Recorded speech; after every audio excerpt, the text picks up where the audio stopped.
আসসালামু আলাইকুম রহমতুল্লাহ। কি অবস্থা মামা, দোকানপাট কেমন চলতেছে? ওইখানে ওইখান থেকে আসার পর এখানে কি বেচাকেনা ভালো হইতেছে নাকি একই রকম?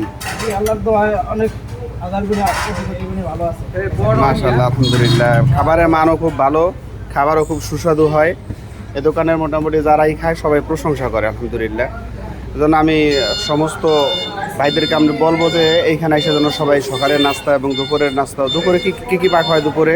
দুপুরে হয় আপনার সাদা ভাত, তারপরে গরুর কালা বোনা হয়, তারপরে বিভিন্ন রকমের মাছ, রুই মাছ, ইলিশ মাছ, তারপরে কক মুরগি এসব। আলহামদুলিল্লাহ, আলহামদুলিল্লাহ, খুব সুন্দর। ঠিক আছে, দোয়া কামনা। আল্লাহ তাআলা ব্যবসা ভিতর বরকত দান করুন। আসসালামু আলাইকুম রহমতুল্লাহ। ভাই, এইটা হলো আমাদের শ্রীনদী বাজার ইসলামী ব্যাংকের নিচে এই রেস্টুরেন্টটা, হাজি বিরিয়ানির সামনে। আপনারা সবাই আসবেন, এখানে নাস্তা করবেন। এখানে নাস্তা খুবই সুস্বাদু হয়। আপনাদের সবাই দাওয়াত রইল, আসবেন ইনশাল্লাহ। শ্রীনদী বাজারে ভালো একটা রেস্টুরেন্ট, আপনাদের সবাইকে দাওয়াত।